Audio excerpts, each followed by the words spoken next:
नमस्कार, मी Punjab duck. October 30 October आणि 31 October हे 3 दिवसात राज्यात पाऊस आहे. पण आज जास्त म्हणजे सांगायचं झालं तर आज काय होणार आहे, नांदेड जिल्हा, यवतमाळ जिल्हा, परभणी जिल्हा, लातूर जिल्हा ह्या पट्ट्यामध्ये काय होणार आहे. त्याच्यानंतर विदर्भाकडे जरा जास्त पाऊस पडणार आहे, म्हणून हा अंदाज सर्व शेतकऱ्यांनी लक्षात घ्यायचा. त्याच्यानंतर उत्तर महाराष्ट्राकडे देखील नाशिक, नंदुरबार, धुळे, जळगाव तिकडे देखील पाऊस पडणार आहे. म्हणजे सांगायचं झालं तर पूर्व विदर्भ, पश्चिम विदर्भ, दक्षिण महाराष्ट्र, उत्तर महाराष्ट्र, कोकणपट्टी, खानदेश सगळीकडे हा 3 दिवस पाऊस राहणार आहे. त्याच्यानंतर 1 तारखेच्या नंतर हवामान कोरडं होणार आहे. 2 ला आणखीन कोरडं होणार आहे. 1, 2, 3च्या दरम्यान राज्यात धुके, धुराळी येणार आहे, म्हणून हा अंदाज सर्व शेतकऱ्यांनी लक्षात घ्यायचा. 3 तारखेच्या नंतर राज्यामध्ये थंडीला सुरुवात होणार आहे. 4 ला थंडी आणखीन वाढत जाणार आहे. 5 ला आणखीन जास्त वाढणार आहे.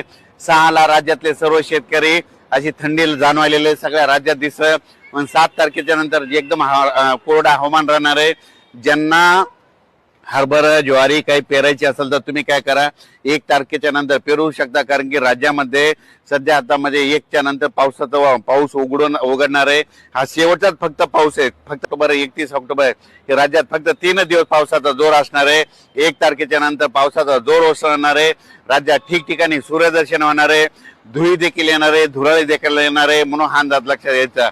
फक्त राज्यामध्ये आता राज्यात 3 दिवस पाऊस आहे. भाग बदलत पडणार आहे. कुठं रिमझिम पडणार आहे, कुठं जोराचा पडणार आहे, कुठं वडी नाले वाहणारा पडणार आहे, काही नद्यांना पूर देखील येणार आहे, म्हणून हा अंदाज सर्व शेतकऱ्यांनी लक्षात घ्यायचा. जास्त प्रमाण मात्र आज मात्र नांदेड जिल्हा, यवतमाळ जिल्हा, वाशिम जिल्हा, हिंगोली जिल्हा, वर्धा, नागपूर, भंडारा, गोंदिया, चंद्रपूर या परिसरामध्ये जास्त पाऊस पडणार आहे. तर सर्व शेतकऱ्यांसाठी आनंदाची बातमी, राज्यात नोव्हेंबरच्या पहिल्या आठवड्यात थंडीला सुरुवात होणार आहे आणि पाऊस निघून जाणार आहे. वरून राजा निघून जाणार आहे. पाऊस विड्रॉल होणार आहे, पाऊस निघून जाणार आहे, म्हणून सर्वप्रथम आनंदाची बातमी. आणि राज्यातल्या सर्व शेतकऱ्याला सांगू इच्छितो की राज्यामध्ये म्हणजे 1 तारखेपासून 1 नोव्हेंबर पासून राज्यात काही जण धुई मानतात, काही जण धुके मानतात, विदर्भात धुराळे मानतात. धुके धुराळे येणार आहे, म्हणून हा अंदाज सर्व शेतकऱ्यांनी लक्षात घ्यायचा. म्हणजे राज्यात फक्त आता 3 आणि 30च्या दरम्यान राज्यात दररोज वेगवेगळ्या भागात पाऊस पडणार आहे, म्हणून हा अंदाज सर्व शेतकऱ्यांनी लक्षात द्यायचा. मग तो अंदाज हे पाऊस सांगायचं झालं तर म्हणजे पूर्व विदर्भाकडे जास्त पडणार आहे. कारण की ती चक्रीवादळ ते पूर्व विदर्भाकडून जात असल्यामुळं पूर्व विदर्भाकडे जास्त पाऊस राहणार आहे, म्हणून हा अंदाज लक्षात द्यायचा.